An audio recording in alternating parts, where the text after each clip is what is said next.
Welcome to another edition of Husker Fans of Montana podcast. I'm Ricky J. here with BB. Hey, Ricky.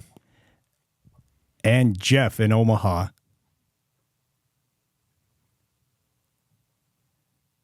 What's up, fellas?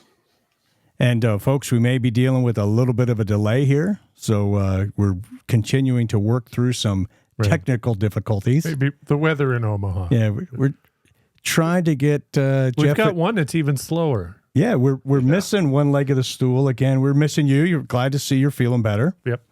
And missing Karl, who's with his girlfriend.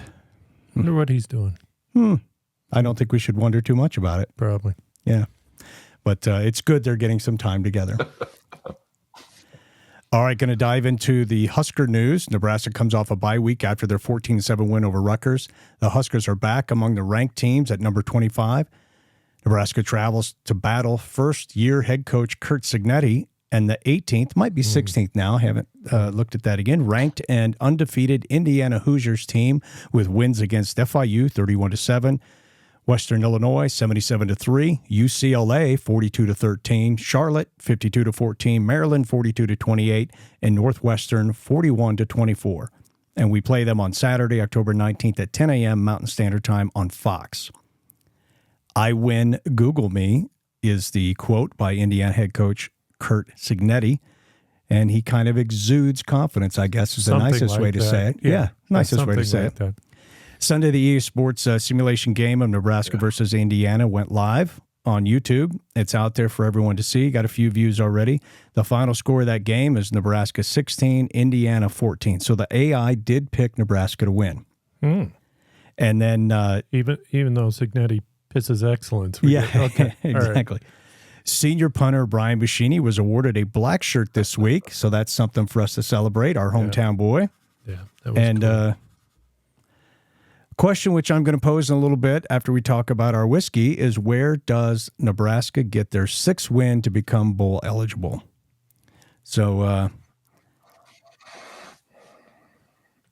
now, unfortunately, Jeff, you don't get to partake in any of this, but today we have a little look at this. We don't need Karl. We don't need Karl. We got a WOODFORD Reserve. The nose is heavy with rich dried fruit, hints of mint and orange covered with a dusting of cocoa. Faint vanilla and tobacco spice. The taste is rich, chewy, rounded, and smooth with complex citrus, cinnamon, and coca. Chewy. Toffee? Yeah, I didn't quite get the chewy, but, they get a little wild on there. I guess so. Yeah. Chewy. Of course, I add a little more water to cut it down, so maybe I took the chewy. I took the chewy out.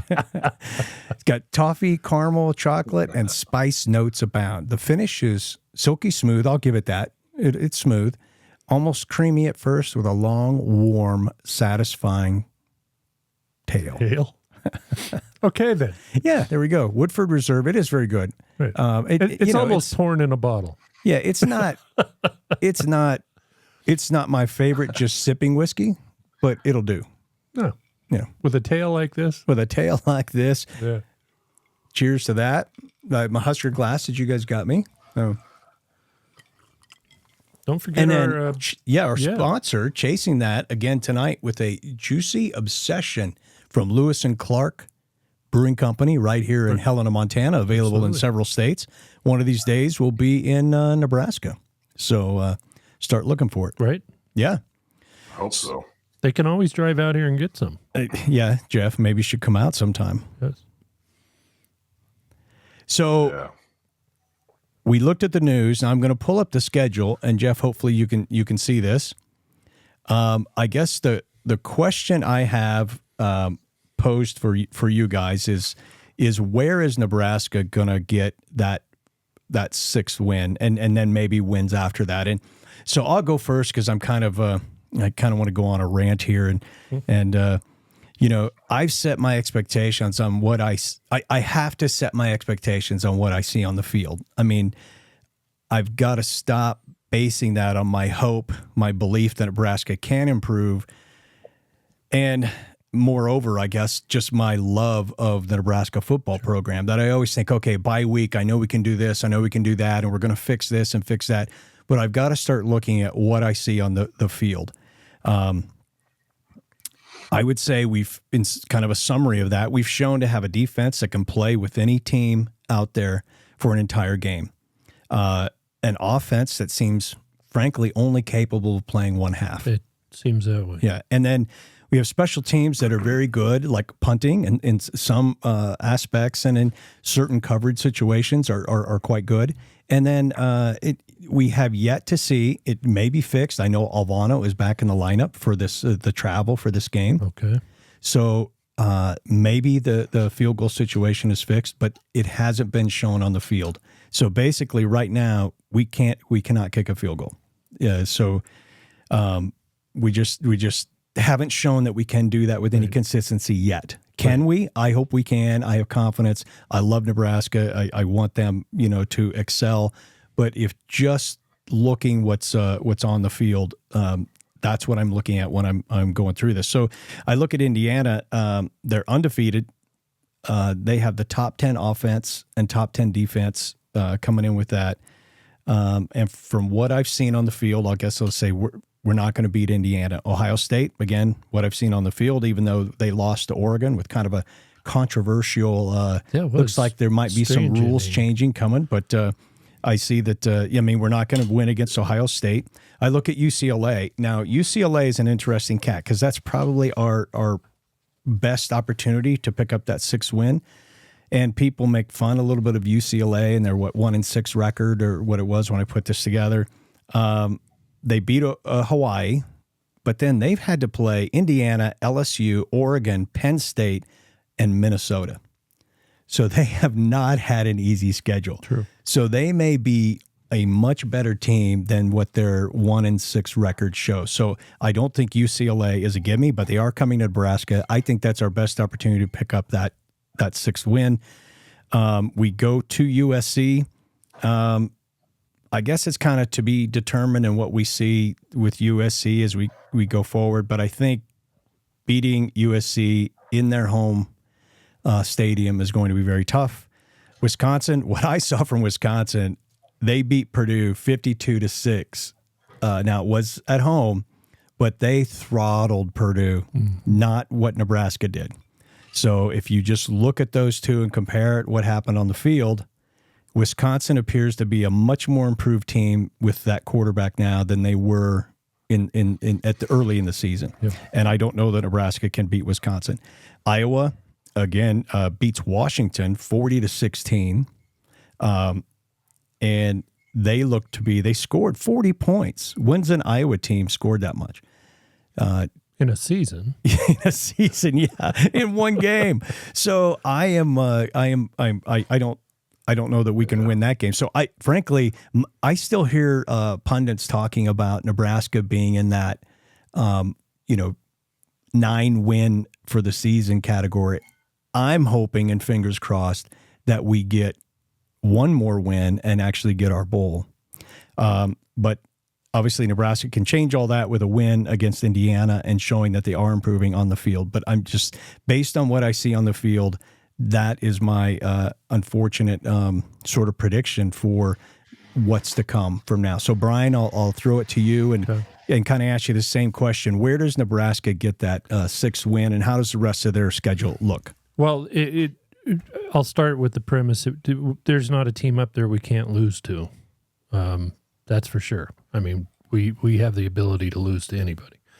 I don't know that I put a whole lot of stock in we beat them by this many points and this other team beat them by more, or they beat. Sure. It just seems like week to week, different teams show up. We've seen that within ourselves.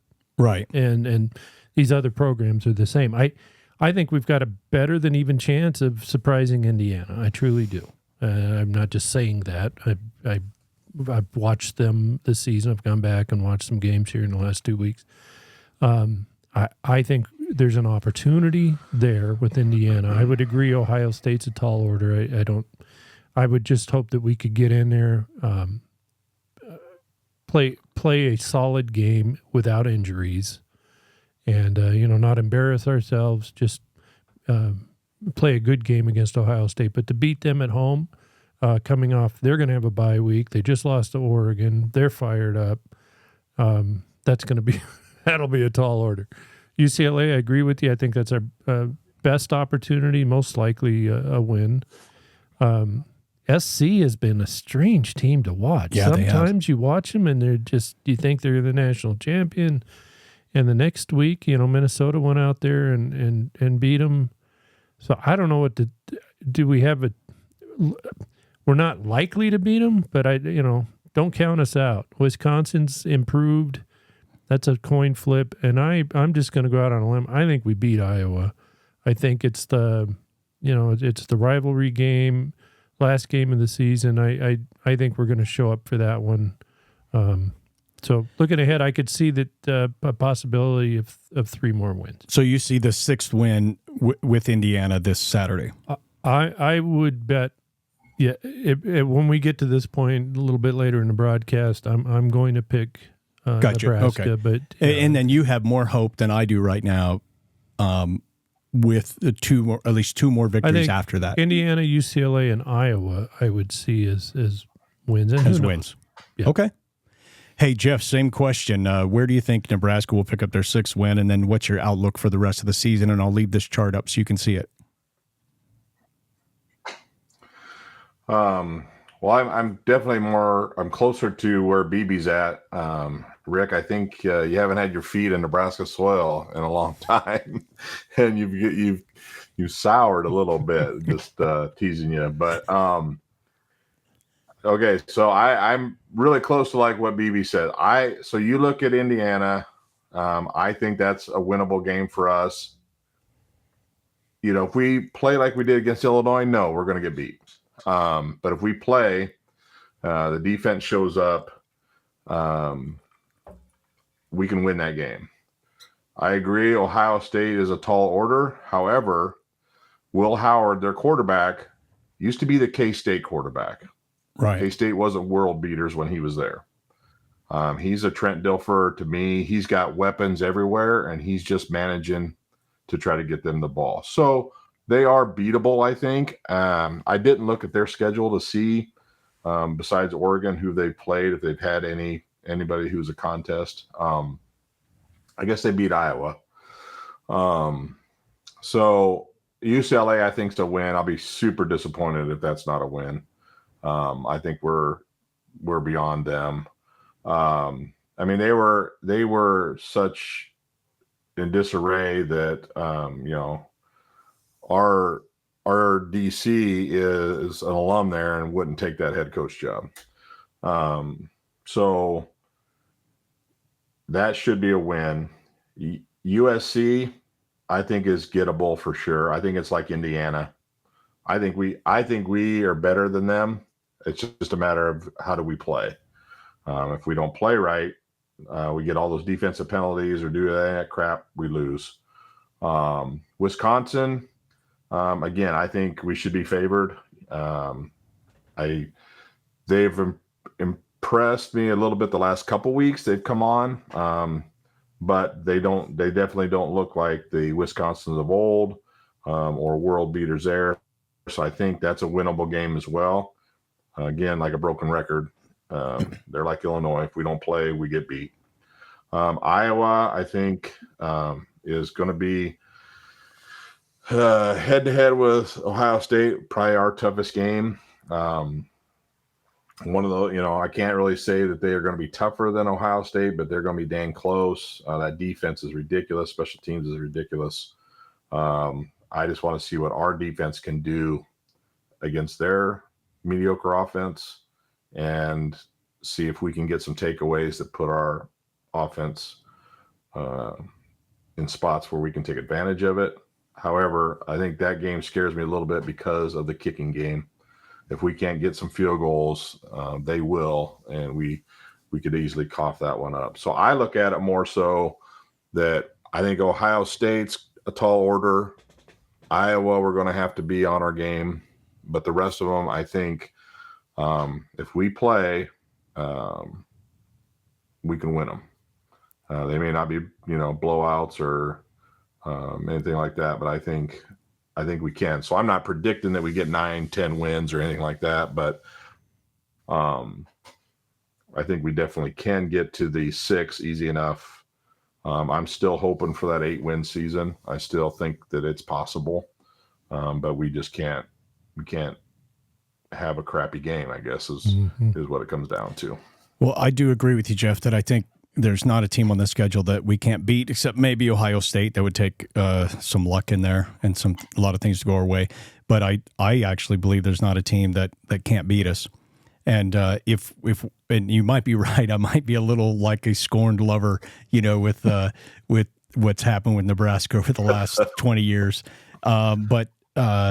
So I will say if Nebraska handles its business with Indiana, then I will feel a lot better about the USC game. I'm sorry, the UCLA game.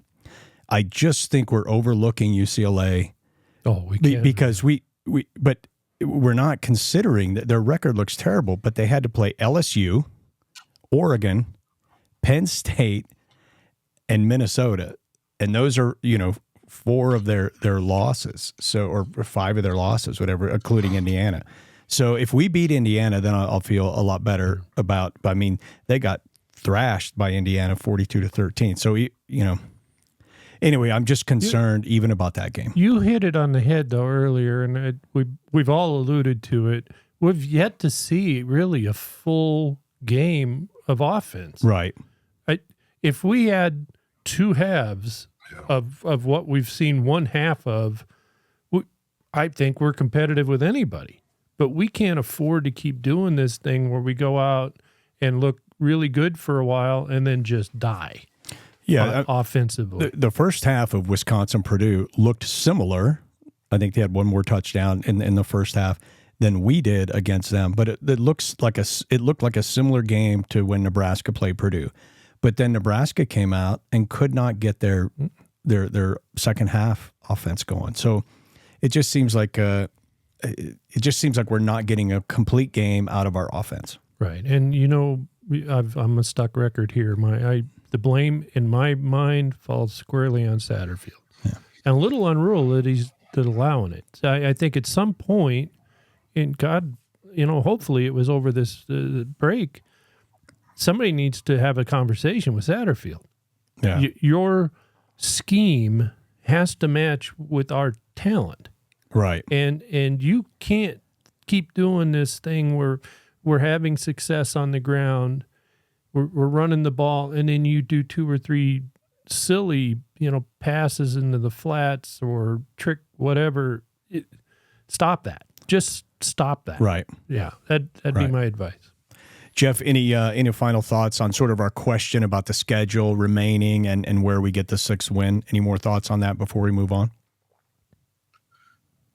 Not a ton. I agree with you as far as there isn't a game on there that we couldn't lose. I truly believe that UCLA, we would have to be a real crappy game on our part to lose that thing, but it's possible. We didn't look great in the first half against Purdue, and they're terrible. So it's possible, but I still think that this team, if they're playing, can win those games and probably be favored. Our turnovers now are better. Like we got a lot of going for us. That defense, the defense can't have a bad game though, because that'll be a loss for sure. Right. I think our defense can play with anyone. That's the one thing we've seen when they. We've seen enough on the field. Again, I'm going back to what I've seen on the field. I've seen that Colorado game. They were insanely dominant. And the last 2 games, they've been really dominant again. I think we're pretty healthy on the defensive side of the ball. We should have Tommy Hill coming back, with the toe. And I think they've in this time they've found some new talent has emerged. Leads to another question. Tommy comes back. You've got his replacement's been just really good. Well, he got his black shirt along with Buddy, and so I think he'll be on the field somewhere. Oh yeah, they'll work him in. It's a good problem to have. You got too much talent, but exactly. All right, so we have no post game to go over, so we'll skip ahead into our preview of Nebraska travels to Indiana on Sunday, October 9th. Sunday. Maybe. What's going on? We're not playing Sundays yet. That's better whiskey than I thought. It's that tail. Yeah. That tail keeps getting you, man. I'm not going to be like Alabama fans. We should be playing on Sunday. All right. They should be playing Vanderbilt again, I guess, right? Yeah. Nebraska travels to Indiana on Saturday, October 19th at 10 a.m. Mountain Standard Time on Fox. Big noon kickoff. Big noon kickoff. And the one thing, the whole focus of that big noon kickoff is going to be Indiana and how amazing they're doing. First-year head coach Cignetti has them undefeated, and how everyone's talking about them to be a playoff contender. And it's going to be obnoxious. I don't even know whether I can watch the pregame. Google it. Yeah, Google it. But their quarterback is playing amazingly, but what do I have here? I have so some Indiana stats. It's just kind of, I don't know that I'll put these for the viewers, but I just had some Indiana stats to kind of introduce them. They're scoring on average 47.5 points per game while holding their opponents to just 14.83 points per game. They have a balanced attack. Again, they have the top 10 offense and a top 10 defense, so that's a little scary. But they have 1,892 passing yards, 1,202 rushing yards for over 3,000 yards per game, or not per game, but 3,000 yards for the season. And they've held their opponents to about 1,500 total yards this season. Their field goals, they're 4 for 4. It kind of all starts with their quarterback, and he's a senior, transferring QB Curtis Rourke, 6'5", listed at 223 pounds. And again, they have the top 10 offense and defense. Now you take a look at their leading rushers, and Justice Ellison, he's their guy with over 415 yards. And then Tyson, what is that, Lawton? He has one more touchdown, but also like 329 yards for the season. On the quarterbacks, Elijah Sarrett there, that's 513 yards. Their best receiver, obviously, number 13, and then number 3, Omar Cooper Jr. at 375 yards. So they've got a balanced attack. They've do me a favor. Will you roll back up to the top? Because I do want to comment the very top. on something. Yeah, please. So that kind of gives you an idea of where they are this year. You have the top offense because you played Western Illinois and you scored 77 points. Well, that's true. You played Charlotte and you scored 52 points. Now, I'm not getting ahead of myself. I'm not saying this isn't a good team. But I'm saying for a coach to be on national TV saying I win Google me, and you've played FIU, Western Illinois, Charlotte, I'm sorry, and Northwest, play somebody, then you can talk. Well, and maybe we're the first team that they're going to play. Nebraska's defense is going to be the most difficult defense they've faced by far. But the argument you just made was the argument I've been making for UCLA. Right. Because look at the teams that they've played, and they've gotten their butts kicked, but they've also they've played top 10 teams. The flip side of UCLA is Indiana. No, you're right. And so their biggest wins probably are UCLA really is probably their biggest win. Sure. So you're right, and I hope that's the case, and I hope that Nebraska goes in there and just dismantles them. But that kind of gives you at least kind of where they sit. And again, if you look at what they've shown on the field, now you're diving deeper and saying, yes, but what are their opponents? And the counter argument to that is, well, Nebraska's played a couple of pretty weaker teams that they could have, if they would have played a complete game, ran up some, but we don't really want that in even if Nebraska could have, we don't want to be slaughtering teams just to do that. So again, to educate ourselves kind of on who they are, I've got about a 5-minute video of their game against UCLA, and I thought it would be interesting since UCLA will be an opponent of ours. So we'll just kind of take a look at that, and we can talk over it. Like a twofer here. Rourke surveys. Touchdown! Another beautiful ball. Miles Cross.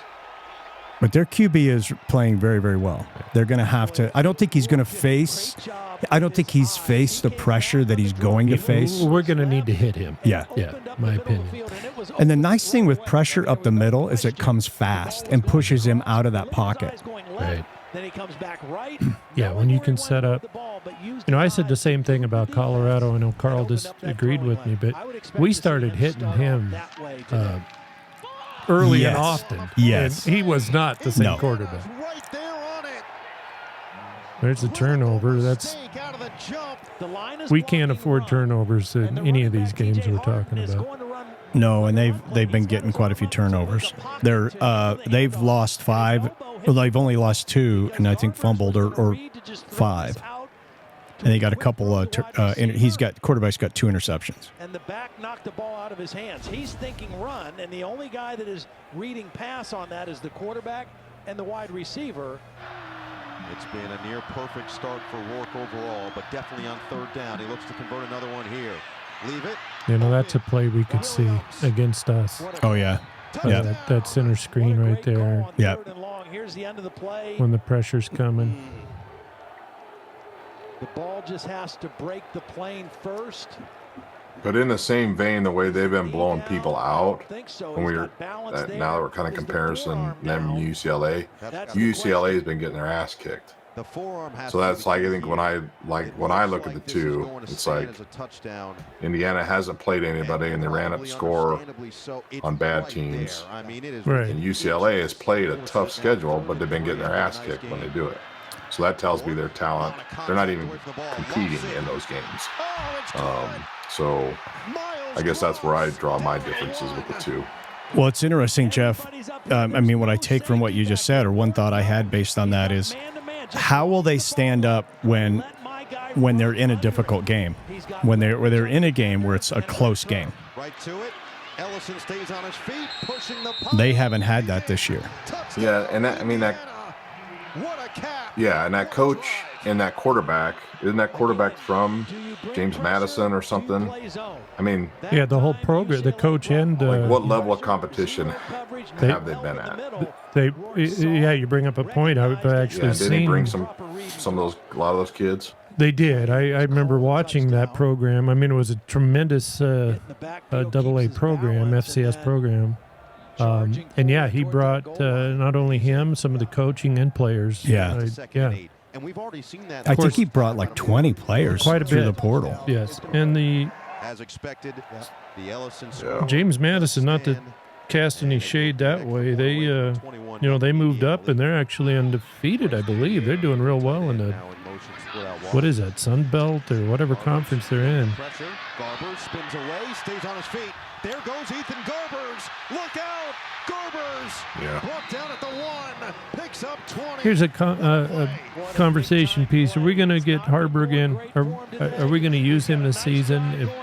We're going to allow him to use his legs. I'm just watching this play, and it seems like something that. Yeah, a weapon we're not utilizing. In the back of my mind, I love Raiola and he's the future. He's amazing, but the one thing we take off the table is, it seems like right now anyway, any sort of quarterback run game. Right. And that's a big weapon that you've chosen not to use. Right. That's I'm going to go in a fight with one hand tied behind my back, but and I did see it come up at the press conference. There was some talk, Rhule saying, he agrees. He'd like to see him get some more. But you just got to have to make it happen. You got to get him in there. So. The receiver in motion, and he got leverage on the defender. For another thing it does, if you let him get a series here and there, God forbid we need him because of injury. He's getting a little time. They're going to throw the flag, free play to the side. That's just terrible coverage. Yeah. I don't know what's happening tonight, BB, but I was going to say the same thing. I was going to bring that up later. I'm really, really disappointed that he's not been in the game. They haven't got him a couple series, or at least a series every half. Because just think of some of those times, especially in the second half when we're struggling, if he could go there and bust some runs. Yeah. Like how that would change the look of the game. Well, exactly. And put him in for two, you know. It seems like they are too worried about messing with Dylan's confidence. Well, I would say if you're making it clear throughout the week at practice that this is something you're going to do, it helps alleviate. It's not like a shock to his system. Right. Like, you know, oops, I'm out all of a sudden. He knows it's coming. Right. So, yeah. And if Heinrich goes in there and scores a touchdown, he still sits the next series. Don't go back on your word because what you did worked. It was the plan. And if you go by the plan, it's supposed to work. So just because he goes in there and has success, you still put Dylan back in. Right. Keep true to your word. Keep the kids' confidence. Like, hey, look what it does for the team. You get to come back. You get to look. You get to sit there on a tablet and you get to look and talk to the coaches for 15, 20 minutes so that you can learn what's going on and maybe what they're shutting down or what you're seeing. And Harburg is out there. And if he's successful, that's the way it's supposed to work. So I that's one thing. Like I'm a big Matt Rhule guy, but I'm seriously disappointed that they haven't got him in there. And if I ever got to meet the guy or went to one of his things and got to ask a question, I think that's what I would harp on him about. Is I think they've missed the boat so far. Well, I'm pretty sure Matt watches our podcast. So for sure. I'm thinking he just heard you. Yeah. Joe. Right. So Matt, there's some advice. Yeah, that's right. Take it to heart, sir. Well, let's listen to the man. We got about less than a minute here, just kind of on the challenges that Indiana brings. What type of challenges does their offense, which has been riding pretty high, present for a defense? I mean, well, they're leading the Big Ten in passing, and I believe they're close, if not the top in rushing. You know, they're top 10 in the country in offense. They're top 10 in the country in defense. They're the only team that hasn't trailed all year, and they've scored 80 points in the fourth quarter. So this is probably a top 10 football team we're facing, right? It's one of they started the season unranked, so they're not maybe getting the due that they're supposed to get, right? I mean, other people can lose to a bad team and they'll keep them in the top 10 because whatever they started in the top 10, or But Coach Cignetti's done an amazing job. The quarterback's absolutely fantastic. They got playmakers. They're good on special teams. It's a great team. So that was pretty down and dirty. We have the coach on the Nebraska running game. Yeah, it's a great question. You know, I did like an extensive study of the run game, and some of the numbers are hurt a little bit by some of the sacks we've taken, and some of the numbers are helped by some of the speed sweeps. I try to take all that out. Like, we just haven't had the explosive runs, if that makes sense. Like there's a lot of 4 and 5 yard runs, which you like, right? Keep you on track, but we haven't had the big runs. That 2-back power set, like that's what I was known for at Temple. Like we were going to run that against you 15 times a game. Do it. You're going to have to deal with, I run that play. I get texts from 20 guys like, hey. Yeah, we ran it the game before too. We ran it against Purdue on the goal line. We ran it against Rutgers. So, you do it enough, people. We line up in it. There's 10 people around you, so you're not going to have big hits. But I think the big thing for us as we move forward is just to really, really find some ways to get some long runs. You know what I mean? I like some of the consistency of the runs more than I thought I did. But we got to hit a couple big ones, right? And so we haven't done that. But yes, absolutely, having the fullback, having the tight ends, even just practicing against it. And we practice against it every week. I think it just hardens your team. I mean, it's really there's not many teams that have a top 10 offense and a top 10 defense. Indiana does, and because I believe if your defense, all they do is defend the spread all day, every day in practice, when you face a tough team, and make no mistake now, Rutgers, Greg Schiano, Brett Bielema, those are tough people, and those are tough. We faced 3 straight teams with a defensive coordinator as a head coach. Like, they're going to run the ball, and they're going to grind you, and you're going to be physical. But if your defense never sees it till game day or with the scout team, it's really hard to be a physical defense, right? So I feel bad for some of these guys, these defensive coordinators. They go play for an offensive head coach who's a play caller, and some guys can do it, and they get fired. And everyone's like, he can't. Well, you're not getting hardened, right? You're not getting. If you play in this program, we might not ever beat top 10 in passing, but we're gonna run power and we're gonna run duo and we're gonna run counter, and you're gonna see those things in practice. And so when you get to the game, it's never really a shock. And so But yes, to your point, I think one of our major emphases this, moving forward is just getting a little bit better in the run game. Fixing some of those things on special teams. We're making a lot of good plays on special teams, but the catastrophic plays are killing us. And trying to fix one or two of those things and see if we can be a better team. All right, and finally, the coach talks about the challenges the cornerbacks will face, and then the new black shirts. The cornerback position, most importantly, is he got right given the way he's played the last few weeks? Well, I think you're going to need every corner you got versus this outfit. They got great wideouts, and they've got great run after catch guys. They can go get the fade. They can. Really, this quarterback is playing as well as any quarterback in the Big Ten when you watch him, if not the best. He sees the field. He knows what you're in. He gets to the right spot. So we'll probably need all those guys. Tony has different packages, but just even in the rotation, right? They scored 80 points in the fourth quarter. That's just fantastic. 80 points in the fourth quarter alone. I think it's like 80-17. They haven't given up a first quarter point, I don't believe.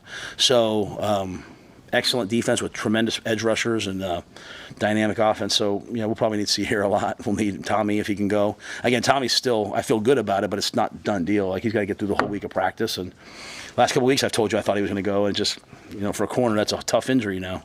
To be, it's one thing to be a D lineman and play, 3/4 speed. It's another thing to be a corner. One or two more. Did you award any new black shirts over the bye week? Yeah. Put Sierra in black because he's a starting corner right now. And the defensive guys came to me. They asked for Buschini to be in black. So we put Buschini in black. Why did the defensive players want that? I assume they told you. Why did they want Buschini? I think I think the way he's impacting the game defensively, right? I know I had talked to Jason Peter a couple of weeks ago and asked him how that worked, and he said, at the bowl game, those guys would always get it. And then I asked someone else, and they said Coach Riley, Coach Callahan did it once with a punter in the middle of the season. So I was kind of like, all right, well, I'll just stick with tradition. But I just think it's when the players, when Marquise Buford texted me at home, is like, Coach, we need Buschini in a black. I thought that was a tremendous mess, whether it was the tackles at Purdue, or the game-saving tackles on the field goals, or just the punts he made last week. To get hit like that and come out there and not. Some guys get hurt and they come out and they finish the game. Like, he accelerated. So, but again, I did it because it was from the players. Yeah, how awesome for Buddy to have his the black shirts on the defense. Tell the coach, hey, we need him in black because of the contributions he's made, and obviously the last two games. The tackles and stuff he had, and then the last game coming out of that as the special teams player of the week for the Big Ten was amazing. And then this is quite an honor that when it's one thing when an exterior, an external group gives you an award, that's one thing. But when the people you go to battle with and you've been training with and your peers say, hey, he needs this, he deserves this. And when they stand up for you or step up for you and say that, demand that from the coaches, that's pretty freaking cool. So congratulations to Buddy, and certainly it's well-earned and very, very cool that he has a black shirt. Yeah, no, thank you. If you've known my son his whole life, as you have, all he really ever wanted to be was a football player. And, this solidifies that he's a football player. Right. I don't want to say just a punter because it's such an important element of the team. People that don't understand that, you were a kicker.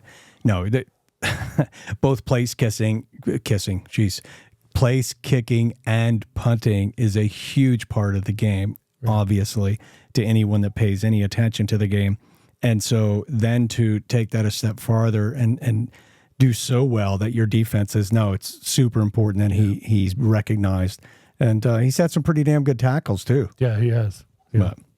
So I guess we're at the point where we're going to, it was a little shorter, so take your time to pontificate on your answers to this. But we'll start with Jeff when we go out there. And it's just basically your thoughts on the Indiana game that's coming up here this Saturday.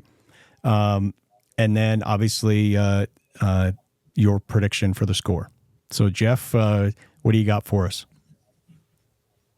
Well, first I wanted to say with Buddy getting his black shirt, I can't remember, and I can't imagine there is many that have got that black shirt that got it in a better way than what Buddy got it. Like, yeah, it's one thing for your coach to say, okay, yeah, you're number one on the depth chart and you get this black shirt. But for your fellow teammates to go and tell the coach he needs it and the coach to recognize it and give it to you. I don't know of the story going back as far as I can remember of a cooler way for somebody to get that black shirt. Yeah, that's awesome. So, kudos to him. I mean, that gives me goosebumps thinking about it. And there may be even some jealousy being a Nebraska kid thinking what a cool way to have that happen to you. But for the game, so, I do the same as you, Rick. I try to look at it like maybe my glasses aren't as dark as yours, but I try to look at what I'm seeing on the field, and then I also like to go and look and see who we're playing and what are they doing. I think Mr. Google Me, I think he's Bo Pelini. He comes off edgy, arrogant like that, tries to play like he's a nice guy, but he's not. And then I see him, Bo won 9 games a year. So I don't see this dude doing that, but I see this guy as a 6 to 8 win a year guy, getting Indiana to bowl games, keeping them, in that conversation, get a hot year here or there. Bring in the players from, James Madison. I'm really looking forward to see how this quarterback reacts when, our defense gets after him. I think our defense is hard to figure out. Who's dropping in coverage, who's coming and stuff. I think Tony White does a good job with that. So I'm really interested to see how this team can handle it. I think this is the first time they're going to get punched in the mouth. I think, maybe Northwestern. I don't know. Maryland. I haven't looked at either one of those two teams very well. Like if one of them could have gave them a little bit of a punch in the mouth or not. But I think this is a game. I think it's good for us to be ranked higher. They're ranked lower than we are.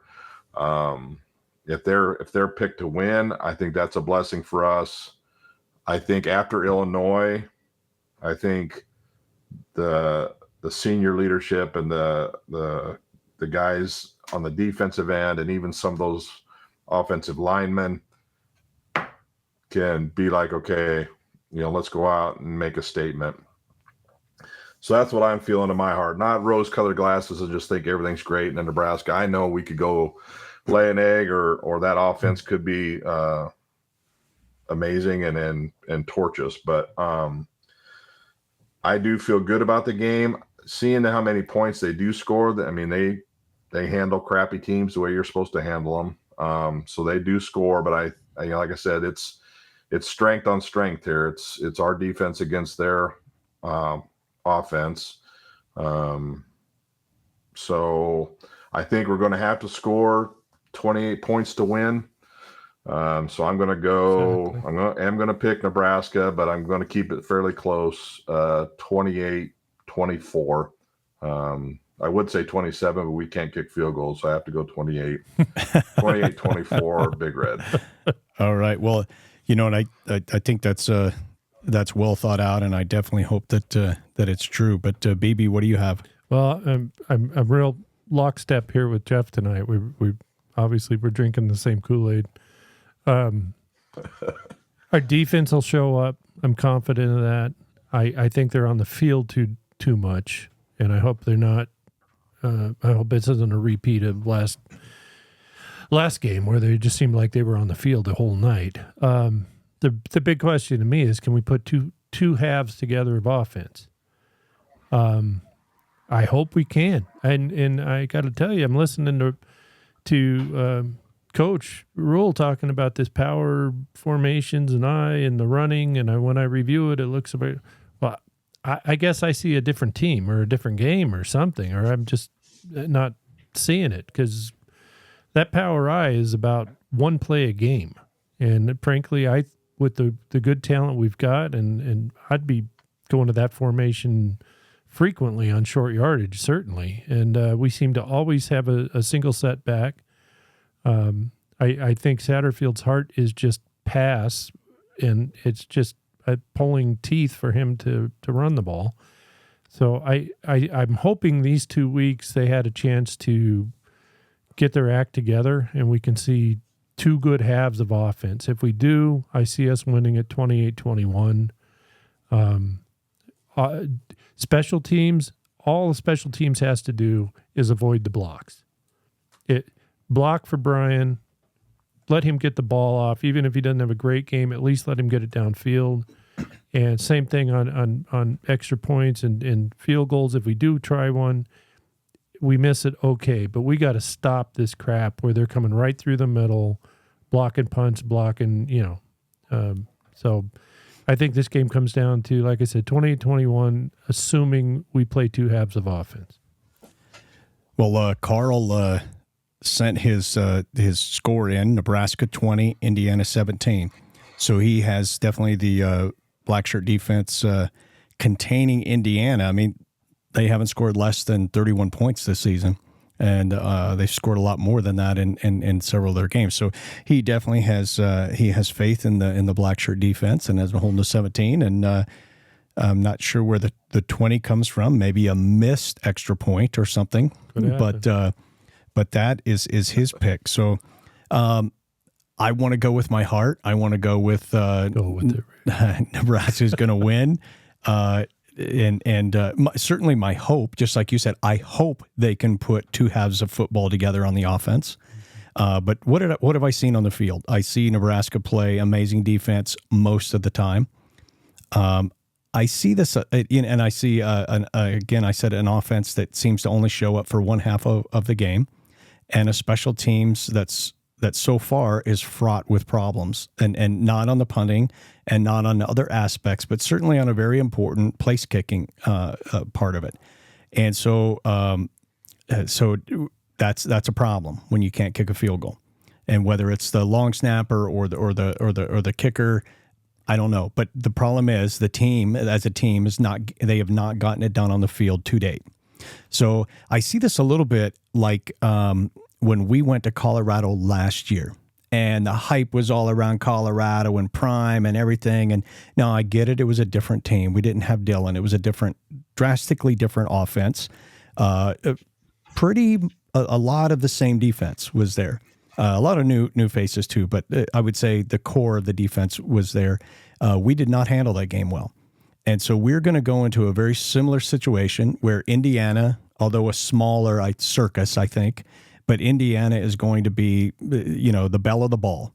Every commentator is going to be just gushing about Indiana and how amazing it is, and how first-year head coach Cignetti has come in here and turned this program around, and how all of Indiana is excited, and how Nebraska really couldn't get tickets because it's sold out for the first time, and how they're all excited.